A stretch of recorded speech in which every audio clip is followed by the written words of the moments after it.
Està a punt de començar una de les cites més importants d'esta segona edició de la Fira del Llibre i de la Música organitzada per l'associació Calidoscopi. Es tracta de la presentació del llibre Lluitant contra l'oblit, de la periodista Laura Ballester. Laura Ballester, del diari Levante, ha estat investigant els darrers anys sobre l'accident del metro de València. És una de les veus que més coneix sobre aquest assumpte tan polèmic i que tant ha embrutat la política i la vida social valenciana en els últims 9 anys. L'acompanyarà en aquesta presentació Enrique Chulio, que és el primer president de l'Associació de Víctimes i que és fill de Cullera. Per a Chulio i per a l'Associació de Víctimes, aquest llibre és tot un alivi després de tants anys d'oblit a les víctimes de l'accident per part de l'administració valenciana. Per a nosaltres és una sensació de més que satisfacció, perquè la veritat és que Laura Ballester ja la tenim gairebé incorporada a nosaltres per la seva implicació professional i la seva implicació emocional.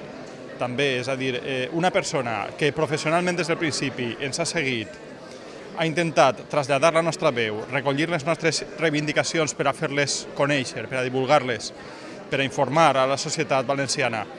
I a més, a poc, ella ha mostrat la seva afecció emotiva. Este llibre és quasi una culminació, podríem dir. De fet, nosaltres a ella li diguem, si algú pot escriure un llibre així, és ella. És ella perquè ha tingut tota la informació de primera mà i a més ho ha viscut al nostre costat. Per tant, sí, és una satisfacció i més que satisfacció, veure com es concreta aquest recull d'idees d'esta manera també professional, és a dir, no és un llibre absolutament apassionat, no, està molt ben sustentat, molt ben argumentat. Anem a veure, si haguérem perdut l'esperança, així no estaríem, és a dir, si estem és perquè encara tenim esperança de veure alguna reacció en algun sentit. El problema és que a hores d'ara, després de gairebé 9 anys, no hem vist cap reacció, és a dir, el govern es va enrocar des del principi i no s'ha mogut un mil·límetre de les seues posicions.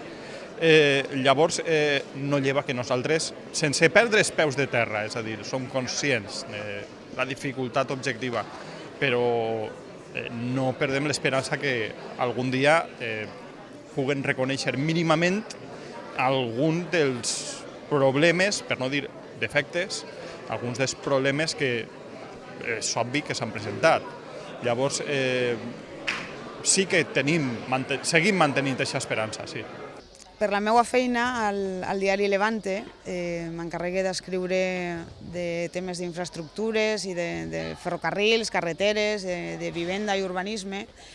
Vaig haver de cobrir el tema del metro des del primer dia i és un tema perquè per totes les circumstàncies que l'han envoltat és el típic tema que se te clava enmig de l'ànima i que ja no pots soltar-lo.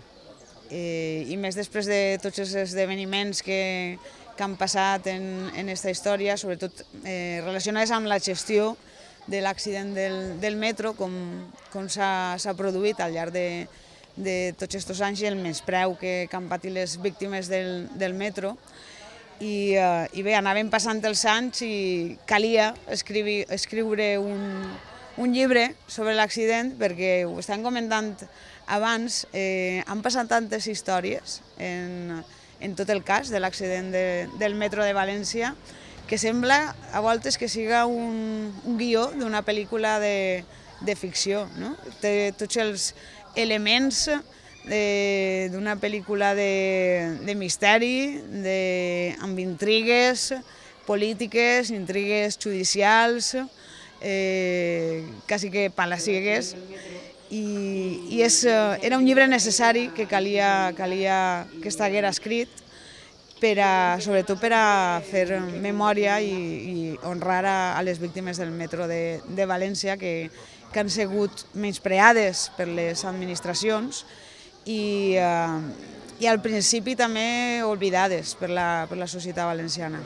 És un tema que ara, de fet, esta setmana està molt d'actualitat perquè, malauradament, hem patit una altra catàstrofe en este cas aèria, no? Per l'accident que ha hagut de l'avió a França, i ahir hem vist el gust exquisit amb el que s'està tractant a les víctimes d'esta catàstrofe aèria, un tractament que no es va produir en les víctimes del metro de València, a les quals, per exemple, l'endemà del mateix accident se les estava obligant a acudir a un funeral d'estat amb els reis i amb tot el govern de l'estat espanyol per a fer un funeral, perquè hi havia molta pressa en superar etapes, perquè el papa venia en 5 dies a València.